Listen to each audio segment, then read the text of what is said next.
Good afternoon, ladies and gentlemen. Welcome to the 6th edition of Automatica Talks. In this series of web talks, we discuss key issues for automation and robotics users worldwide. Today's topic is artificial intelligence and its growing influence on robotics and automation, and in particular the question, is artificial intelligence advancing fast enough? Or are we advancing fast enough for artificial intelligence? Today, I have three experts to keep us on track on this discussion. Dr. Anna Bauer-Mehren is the Department Head of Data Science at the Pharma Research and Early Development Informatics at Roche. Professor Dr. Sami Haddadin is the Director of the Munich School of Robotics and Machine Intelligence at the Technical University of Munich, and he's also the director of the Munich AI conference, which is coming up. And then we have Dr. Wieland Holfelder, who's the Vice President of Engineering and Head of Google Development Center at Google in Germany. I look forward to our discussion in the latest installment on the Automatica Talks. In this series up to now, we've had 5 talks on one on COVID-19, impetus or break for automation, topic virtual commissioning, what's in it for me, the global robotics market, where are we headed, next generation workforce, upskilling for robotics, and in the last one we did, putting robotics to work in medium-sized enterprises.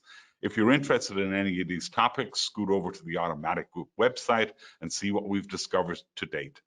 My name is Ken Fouhy. I'm the editor-in-chief of VDI Nachrichten, Germany's media outlet for engineering. With an editorial staff of 20, we cover all technical and business issues that drive our society. Our newspaper with 140,000 copies is Europe's leading technical weekly. Our website, Ingenieur.de, is Germany's premium career marketplace for engineers. And our parent organization, Verein Deutsche Ingenieure, is Europe's most important technical and scientific community for engineers. AI has been a key topic in our newspaper and in our association for many years now. At conferences and trade shows, artificial intelligence has emerged as a dominant topic.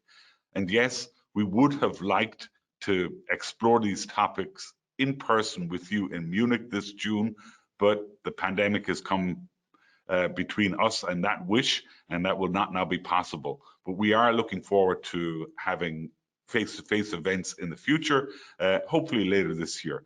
Meanwhile, we will have the Automatica Sprint virtual trade show and the conference and the Munich AI High Tech Summit on June 22nd to 24th, which hopefully will sate the thirst of those in industry on these topics. And as a curtain opener for all of that, we have today's discussion with my experts.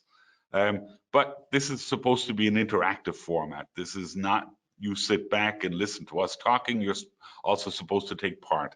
So as an opener for that, we've got our first question to you, which you'll see will be in here. So which area are you from? Are you from, so that we know who we're addressing here, are you from the area of research, industrial applications of AI, or are you a technology provider of AI, robotics, and automation? If you give us quickly your feedback here, we'll at least know who we're talking to today. And also, as the discussion goes along, you'll have the opportunity in the chat window to put your questions to all of our panelists. Write your questions in there, and we'll take those at the end and pose them to our panelists.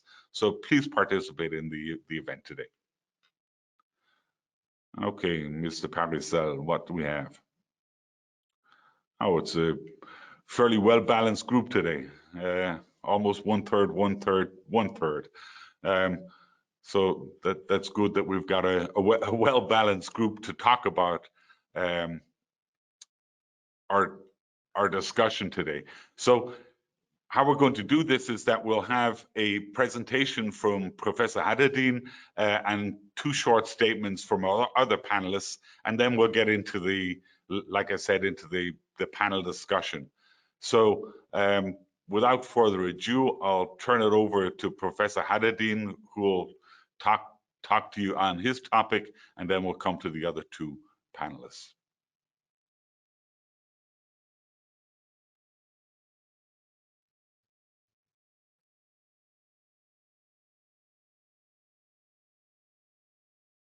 I hope that you can hear me. So Ken, thanks so much for the invitation. And it's a great honor to be here today. So, being able to give you this very short overview statement about AI robotics on the kind of road towards machine intelligence. So intelligent machines that kind of are supporters for our everyday life, industrial applications, and on a larger scale as the next generation of AI, one could say.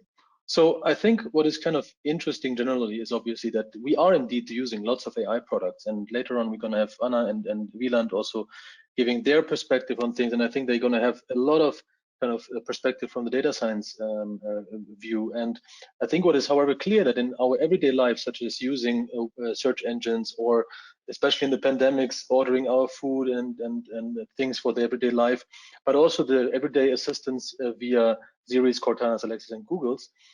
We kind of have now also in this kind of way of digital interaction the chance to use backgrounds, not in my case, however, backgrounds that can beam us to very beautiful places in the world, or even to virtual spaces, and however communicate via tools such as Zoom. All of these aspects are already using AI at a large scale. And I think it's kind of very clear that AI is not anymore just a fancy research question or a research technology, but over the last 10, 15 years, it has been emerging to become one of the most important technical breakthroughs that we have seen over many, many decades.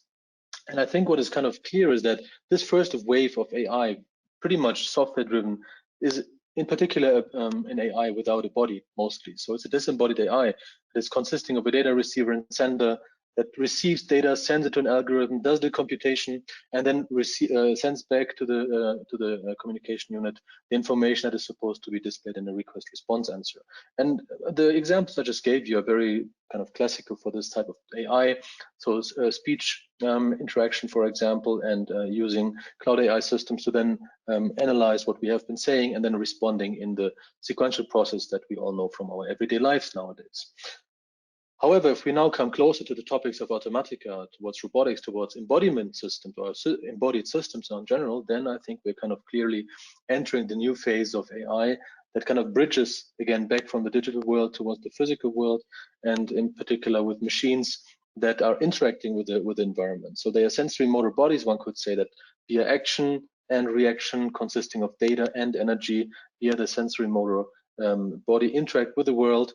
This obviously necessitating, because basically we call this the physics laws, so the laws of physics, which are inducing a coupling, so action is reaction. And therefore, obviously, the AI algorithm for these kind of systems have to be really designed in a closed loop fashion, so not anymore in a sequential process. So this fully coupled process is in particularly important in the scope of what we're going to talk about today, I guess, coming to the next generation of industry towards AI-enabled systems, towards autonomous systems, and in all the various applications that I think we all want to see our autonomous machines and assistants being used. So what is kind of interesting is obviously that this embodied AI next phase of AI is essentially the question about intelligent robotics. So how can we not only design, manipulators that are in the factories of the future or in our current factory, but in particular also how can we revolutionize mobility from autonomous drones, taxis we call them also, or autonomous cars, robot cars, towards robot assistants in the manufacturing sites, and a little bit more distant in the future toward service robotics that are going to support us in everyday scenarios, such as autonomous or kind of giving us the autonomy back, especially in old ages.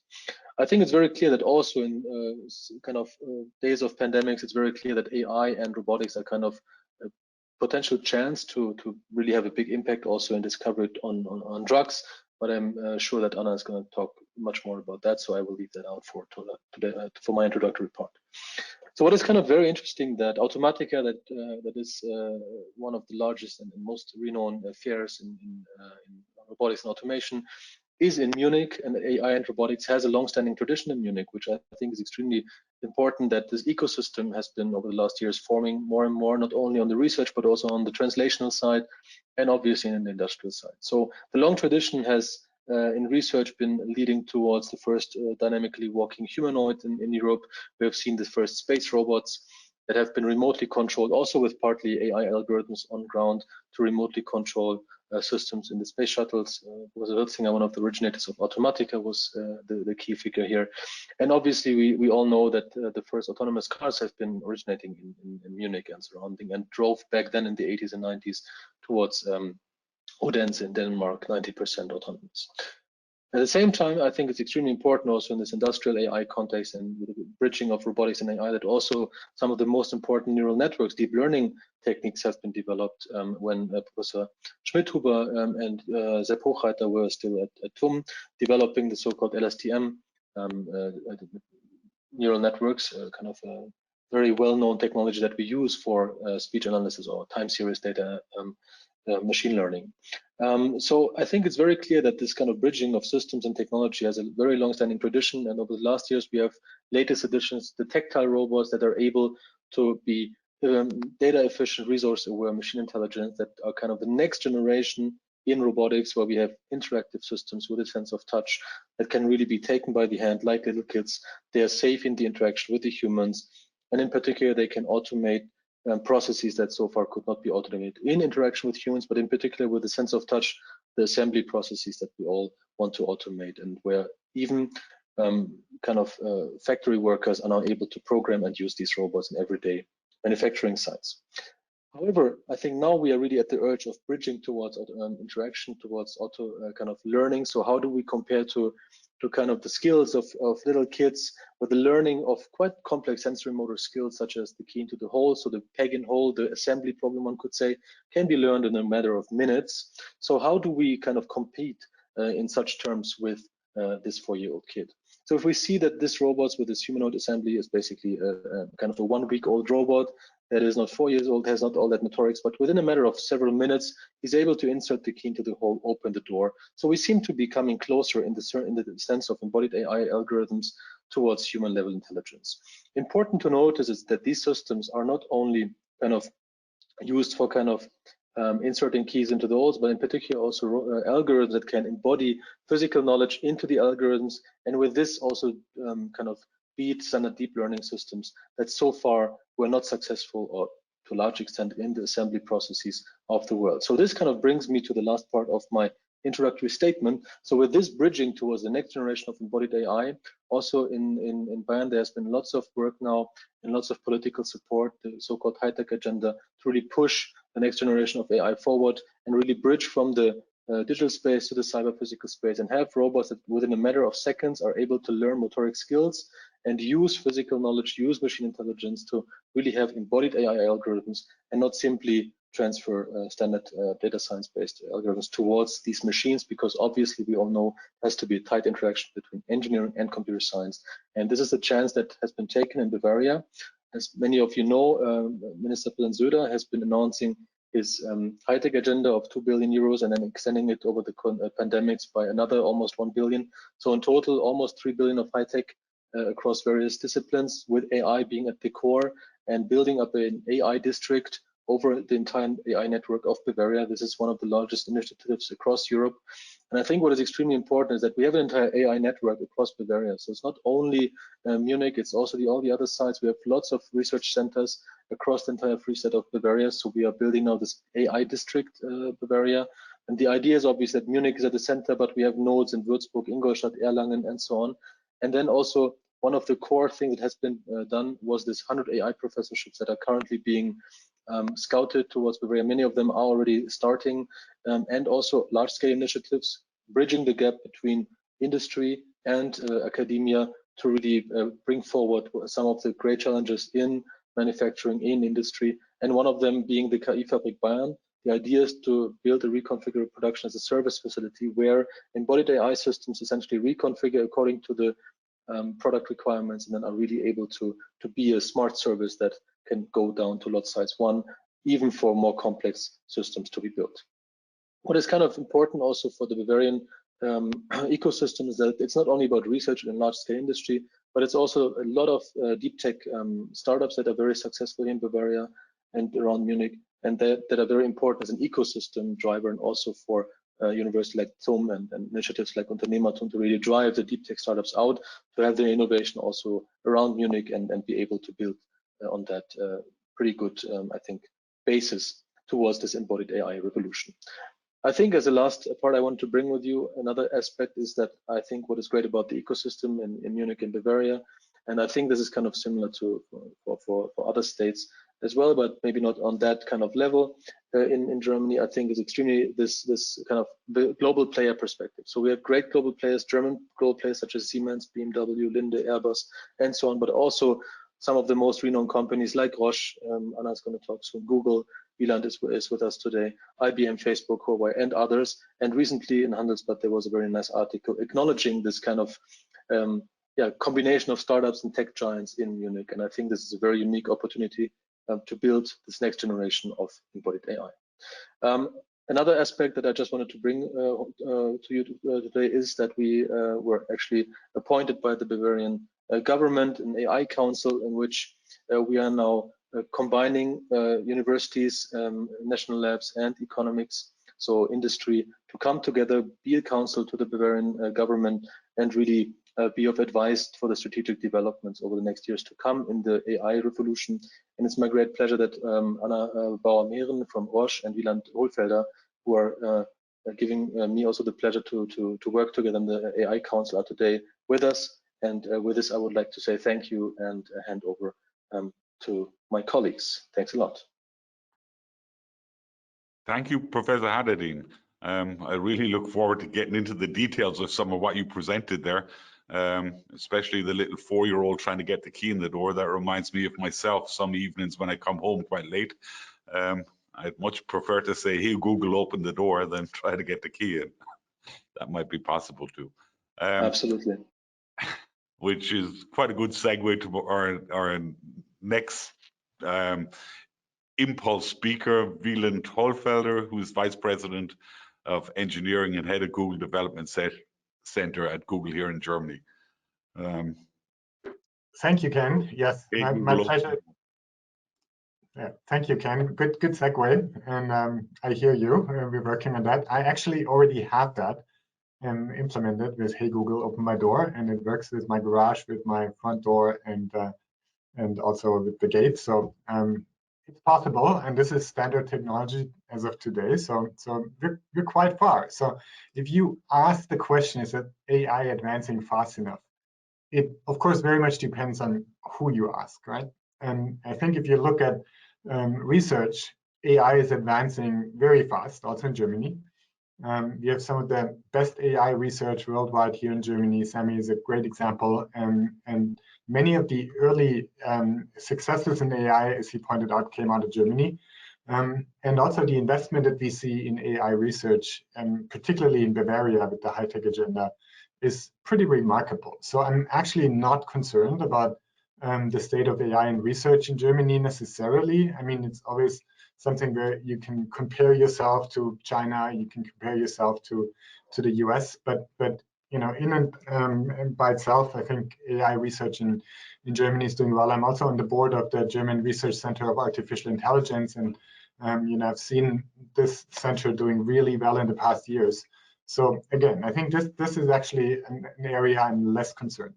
If you look at the application of AI in the industry, I think we're still at the beginning, and there's still room for more adoption, especially in the German Mittelstand. We have, you know, many global champions in many specific areas, industrial areas, and I think we're still sort of scratching the surface of what's possible there, of applying AI and machine learning technologies to the way they produce their products, but also the way they enhance their products. So I think this is an area where Germany needs to focus on to become sort of the world champion in AI-enhanced industrial products and solutions, if you will. We're already an expert champion, but I think using that as a booster is something that there's a lot of opportunity. And in order to accomplish that, we also need to make sure we have a strong data economy. And Germany and Europe have very strong values around privacy and security, and GDPR provides a very strong regulatory framework, especially to protect user data. However, industrial data is a little bit different. So making sure we have also the right frameworks in place to share industrial data in a secure and what we call sovereign way in European data spaces, for example, will be a very critical enabler for more value add, for more applications of AI and machine learning to our strong industry. Because without the right data, AI or machine learning is not very helpful. And Gaia-X and also IDS, which is driven by the International Data Spaces Association, is going exactly in that direction. And we at Google and Google Cloud are very much supporting the values behind Gaia-X: openness, security, trust, transparency, federation. These are all attributes that we strongly believe in. Also with our products, we're very much supporting open source technologies. Kubernetes is one of the technologies that lends itself very well in that space. And it's also one of the reasons we are a day one member of Gaia-X. And why is that so important to have open standards, especially in that space? Well, I always like to compare this to the internet and the web. For many people, especially the younger generation, this is sort of one and the same, right? Internet, web, whatever. But it's actually not. The internet, TCP/IP, as the core foundational technology, was designed in the 70s, actually by one of my colleagues and friends, Vint Cerf, together with Bob Kahn. And that was sort of a foundational technology for, message boards and FTP for file transfer and email and all these types of things. So this is much like the lower part in Gaia-X, the infrastructure, the data infrastructure, basically. But this was open. It was open standards. Everyone could build applications on top of it and invent new things. And then 20 years later, the World Wide Web was invented by Sir Tim Berners-Lee. And that technology was sitting right on top of TCP/IP, right? And basically brought the power of TCP/IP to everyone. Like before, it was sort of a specialized technology. Now it was, really tangible for everyone, because it was documents that were linked together and animations and videos and so on and so forth. And again, this was only possible because TCP/IP was an open standard that Tim Berners-Lee could build HTTP and HTML on top of it. Right? And so the web is very much like the upper half of Gaia-X, if you will, the data spaces layer, where the power of that platform is brought to fruition. And that brings me kind of back to the topic of today. If you look at AI, I look at that as the base technology, and the technology by itself, is not necessarily useful. But if we create open standards, open sources, and data spaces that actually can combine AI with the data that we have, then you can put on top of that the application, basically things like robotics, right? Because robotics is the most powerful example of the application of AI. Robotics was possible many years ago, and it was just simple sort of tasks, very almost stupid, mundane tasks. But the intelligence of data analytics, processing of images, recognizing objects, and then reasoning and then translating that into the right movements is something that is only possible with AI. And sort of looking at it as two separate things is what really is currently bringing the breakthrough, because the mechanics of robotics is one thing. You need to be very good, very accurate. But the intelligence to actually leverage that is something that doesn't need to necessarily come from the same company, actually, right? You can specialize and make sure that you divide and conquer, and that is certainly what we're seeing. And my last point, if you ask the question of is AI advancing fast enough to the general public, your friends and family and all that, it's actually interesting because Sami already pointed out a few examples where AI is touching our everyday life. And in some of these areas, AI is actually already what we would call superhuman, right? Image recognition, the speed and accuracy in which AI algorithms, machine learning algorithms can actually recognize images, also in the medical space, for example, is superhuman. Speech recognition, the same thing, or machine translation. These are all good examples, and there, it's advancing quite fast. But also, many people don't appreciate the differences between very specialized scenarios like that and the sort of, and then project that to superhuman capabilities in general, and confuse that with what we call artificial general intelligence and things like that. But we're far from that. We have these specialized areas. I have a robot that does the vacuum cleaning. I have a robot that does the lawn mowing. But these are pretty much the same task: running around in a defined area and doing something, vacuum cleaning or lawn mowing. But no, these are two completely different devices, and I would not let my lawnmower into my living room because it would be a disaster, right?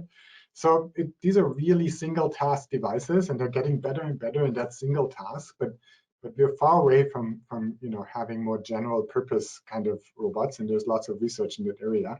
But that's really, I think, again, the power of standards and layering and all that comes in if we can make sure that we advance our industry on industrial solutions and machinery, and we at the same time apply the wonderful technology that we have with AI to that space. I think that's the huge opportunity. So thank you.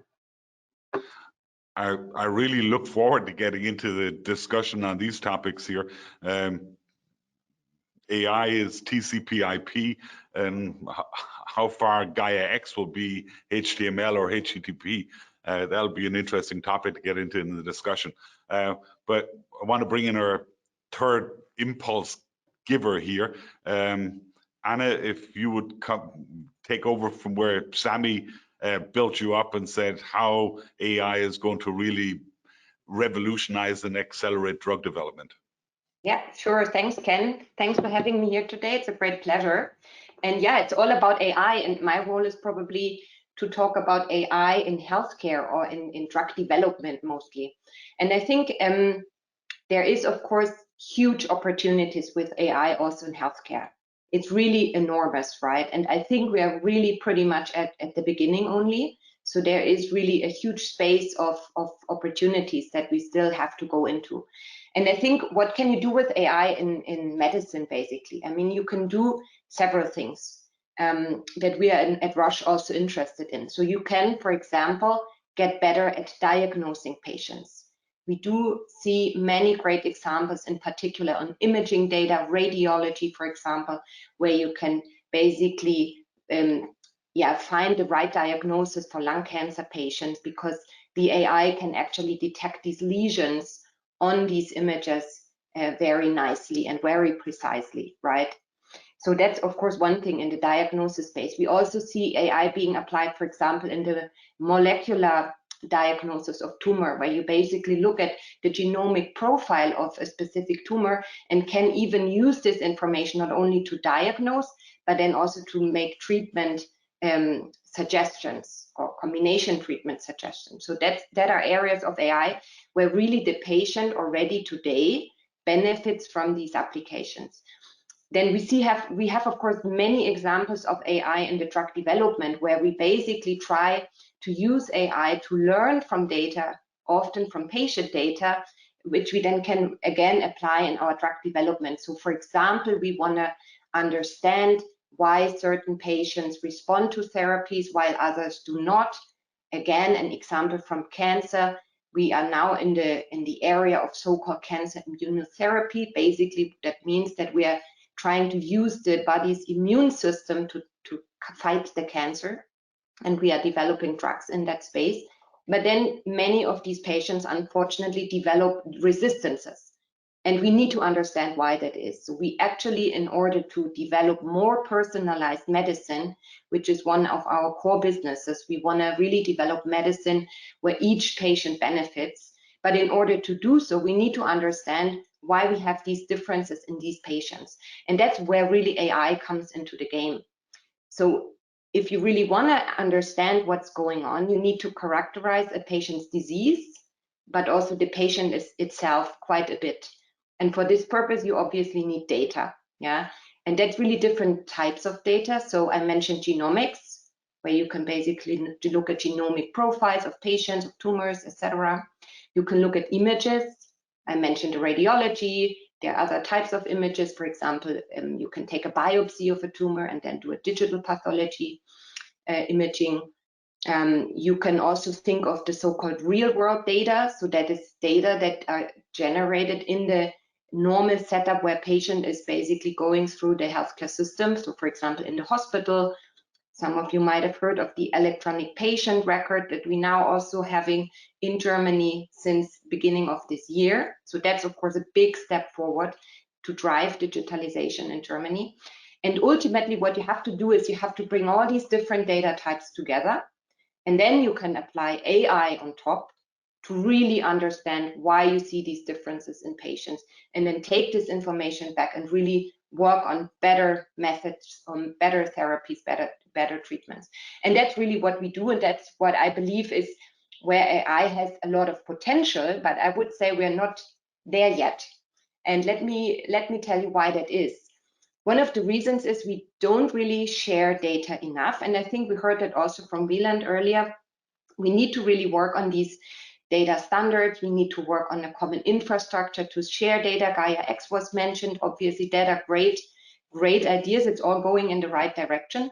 But especially in the area of healthcare, where it's about patient data, there is really still a lot of discussion. There is a lot of ethical considerations. Data privacy was mentioned, which has to be considered, obviously. And I think there, the question was, are we advancing enough with AI? I believe there Germany has to catch up. There are other countries where this is more advanced. On the other hand, what is actually really great development in Germany is we have now an act that basically allows the reimbursement of so-called digital applications. So basically, we're really going in this area where we can offer digital tools to the patients. And if we can prove that these digital tools actually help or benefit the patients, they can get prescribed by the doctor. And that's really something that is kind of unique. So here's where the world is looking to Germany, because that's something very, let's say, novel and modern. And I think it's exactly the right direction, because we gotta have this interplay between the AI players, the pharma industry, we have the tech players, and all together we should really work on the solutions. Yeah, and with this, I'm looking forward to the discussion. So I don't want to take more time. So back to Ken. Yeah, I would ask the other panelists also now to turn on the cameras and the microphones, and we'll get into the discussion. But before we do that, we just have one more question for all of you listeners and people out there today. That question will be coming up now. How far along the AI adoption curve is your company? Still learning. We already have some pilot projects, contributes to our processes and to our bottom line, but we tried some projects and gave up. It's like me with my door.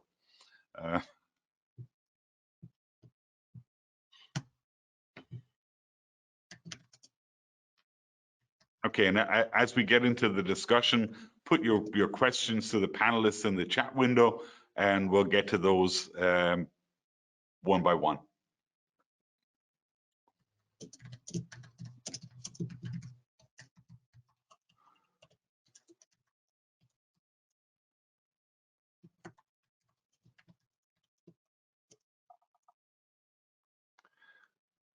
Oh, that's a great result. Very few people have given up yet, and most are still learning and weighing the options. That's probably what I would have expected. Very good, thank you. Then that's a good launching pad for our discussion. In Sami's presentation, he showed that Europe and Germany were really at the forefront of developments. But with the walking humanoid robot, the first car that drove to Denmark, but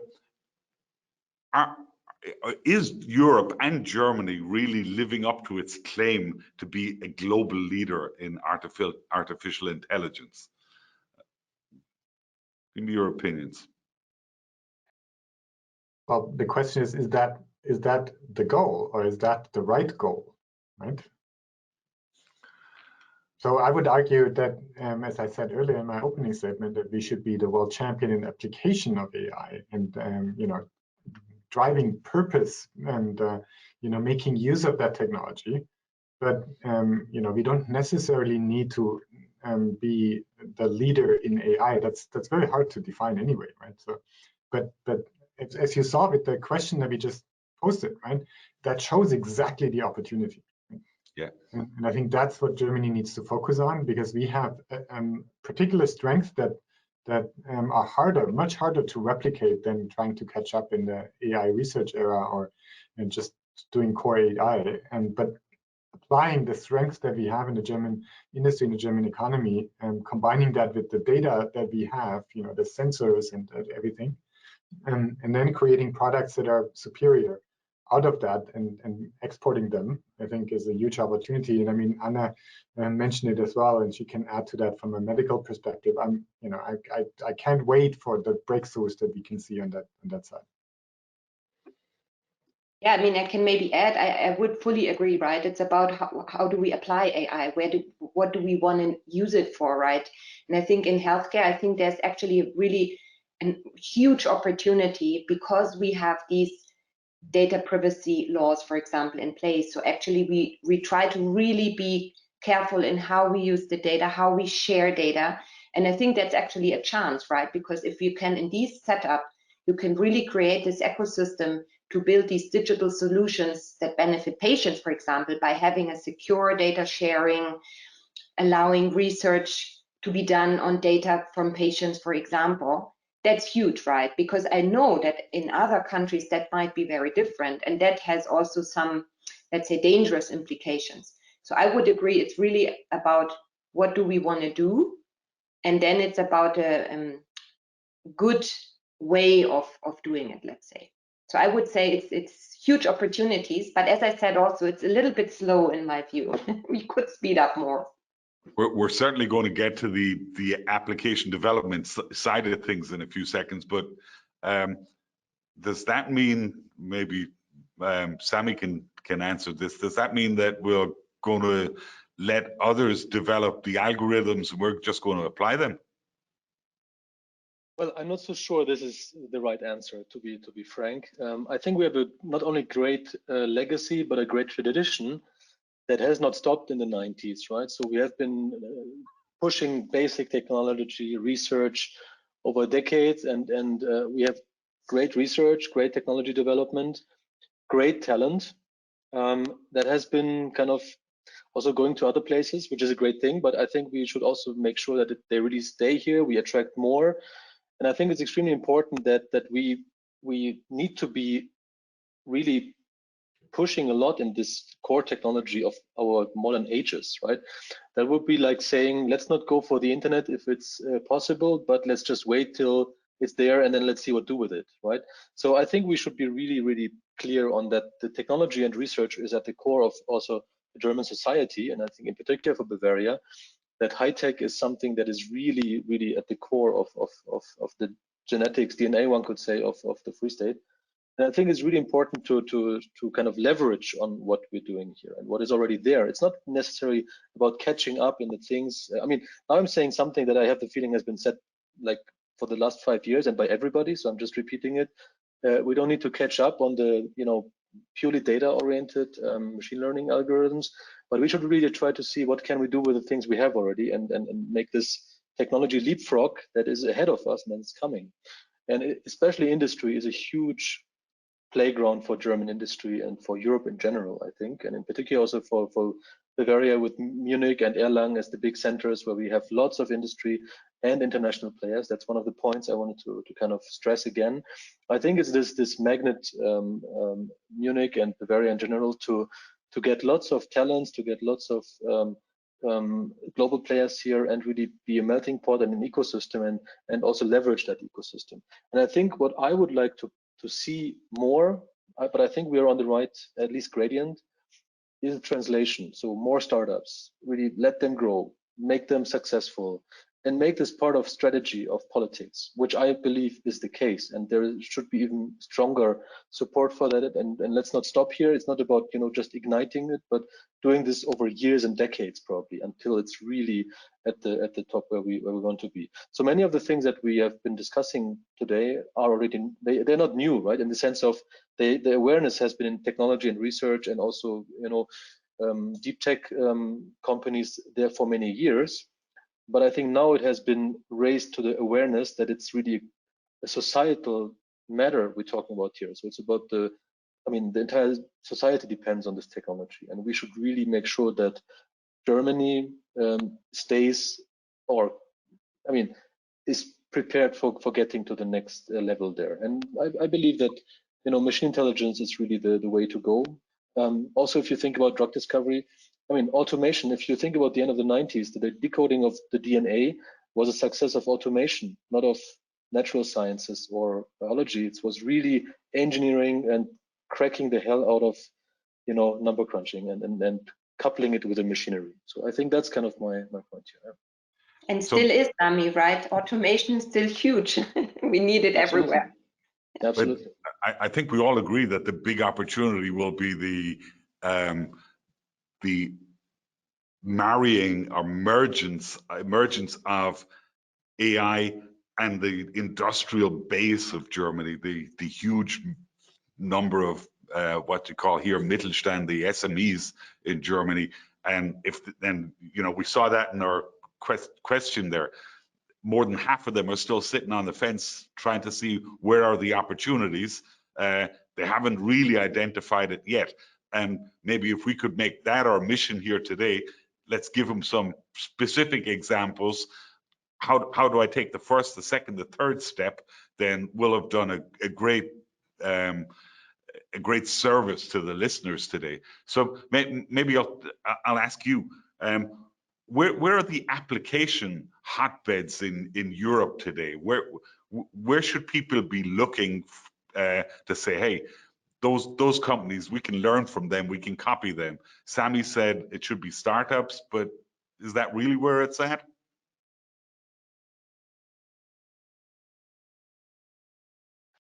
Just to be clear, I'm not sure I said startups is the solution. I just said it's part of the bigger picture, right?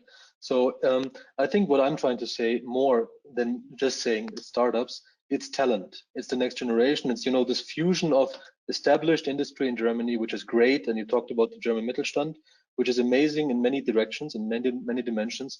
But I think from the answers we heard from the audience to your question, it was very clear that there needs to be not only the pull from the from the Mittelstand side, but the push in both there and also talent. We need more talent so that this can really be part of the new of the companies plus startups. So it's kind of the talent discussion maybe more that is what I'm trying to push forward here. Yeah. And I agree with Sami that it's very important to actually overinvest in some of the startups, because one of the things that we're seeing is that especially in the application of AI to industrial solutions, that transition is more expensive than if you are a pure software company, right? And having that appetite to say this is exactly the hump that we need to go over together with to make that startup that comes out of Munich, out of Bavaria, out of Germany, the next global champion. That is what we need to do, and not just look at it as a linear kind of, this is just like any other startup that we need to invest in. So that's an important piece. I think the other bit is that many companies think it's more complicated than it actually is to leverage AI. And our mission at Google is always make it universally accessible and useful for everyone, if you will, right? So we build platforms and open standards, and TensorFlow is one of the most recognized open source tools, toolkits for machine learning, right? Make it easy for people to actually apply it and test it out. So all the people, the 52% of people that said still learning and weighing options, don't weigh options, just do it, right? Try it out. And then you actually get a feel for it. And then my last point maybe is that again, the German industry is very strong in mechanical engineering and advanced high-quality sensors and actuators and these types of things, right? And without that, you will not bring AI to the real world. And so understanding that you don't actually need to necessarily do the algorithmic work necessarily. You just need to provide the best sensors and the best actuators, and then work together with other companies, partner based on standards and based on other things to then bring this combination to life. And I think looking at that, if you are a company out there that builds machinery, that builds sensors, are you actually making that data available so that it can be leveraged to then, from perception back to action, make the best use out of it?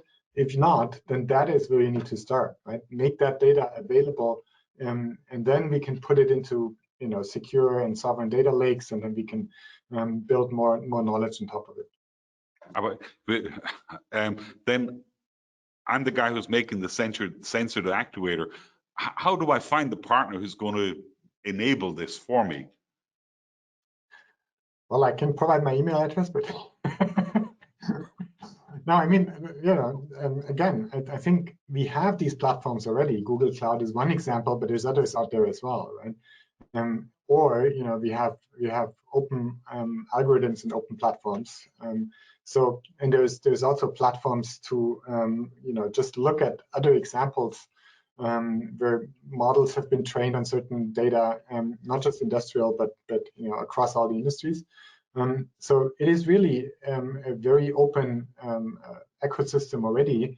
It's really more connecting the dots, thinking about what you're good at, making sure that you do the right things to be able to connect to the rest of the ecosystem. And then find the right people and the right partners. Yeah, and I guess that's coming back to Sami, right? I think it's really important, this talent question. And I think there you see, I mean, we have now these great examples of the data science grad schools in Germany. There are a couple of them, and that's really helpful. But I mean, it is still, I think, a topic, right? I mean, especially in this operationalization of AI, I mean, using technologies, for example, from Google or others, these open source are, of course, helping, but you still need the people who can work with it, right? And that's something that is still hard to do, yeah. And I think the more we have them in Germany and we train them and then they get trained on these open source, for example, the better we will get, right? I think Anna just had a very excellent point that I would like to kind of complement with a specific example, because I think, Ken, what you were asking is also concretely what could be potential partners. And since I'm from TUM, I can at least give you some examples which are either there or are in planning, which I think is a little bit part of the answer to that. So I think we have already several great initiatives in around Munich at least, and also some outreach to other places in Bavaria.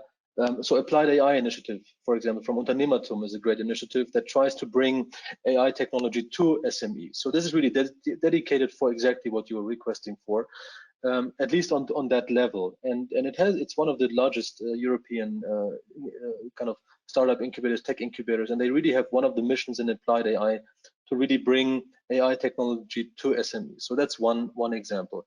The other one is, for example, the AI, let's say, applied research and tech partnership institute Fortis, which is also there for collaborating with industry, especially also SMEs, and trying to transfer knowledge towards SMEs. I think it's a little bit similar to DFKI in a sense. So there's some alignment in the mission. And then there's also the things that, I mean, TUM is the entrepreneurial university, as you know. So one thing that we recently launched, it's the TUM Institute of Lifelong Learning, where exactly the idea is to have executives come, but also to have technology seminars for and kind of educational programs for experts in the field, so that they can really train with the best experts at TUM, which I think out of question, some of them are really worldwide known AI and machine learning experts, which is, I think, a great portal to interact. Also connecting to the talent aspect. And then last but not least, something that we're currently setting up is an industrial liaison program that is really thought to connect to industry, to really give them kind of a portal to connecting to a university, which obviously is a huge ecosystem. And who do you actually want to talk to? That's a question by itself that has to be answered, and to have single points of contacts towards that. I mean, obviously, this is something where the US is much further. If you go to MIT or Stanford, that's the standard. So there is industrial liaison programs that we all know. So I think this is now the chance also for Bavaria to really, and Germany in general. I think the TUs are amazing in terms of, I mean, know-how, but where to find it and who is the right person to talk to. And the same could be done for the Hochschulen, right? Which is another great source of knowledge. And that's another thing that I would like to point towards. I mean, the Hochschulen across also, not only in the hotspots like Munich or Berlin or Hamburg, they are really great sources of talents and expertise, especially dedicated to SMEs. But that's a very specific example, or some specific examples here for Germany. But you know, we've got many international viewers here today. So how can small and medium-sized enterprises be encouraged to participate more in European initiatives? Not, you know, obviously, Sami, you'll help everybody who wants to come to Munich, but Munich isn't the only city in Europe that's specialized at AI. Yeah, but I think, I mean, for example, Roche, we also have an incubator or an accelerator called CreaSphere, and that's, for example, not, even though it's in Munich as well, but it's basically the companies we invited there to participate and to work with us can be anywhere around the world. It doesn't even need to be Europe. So it's not restricted at all.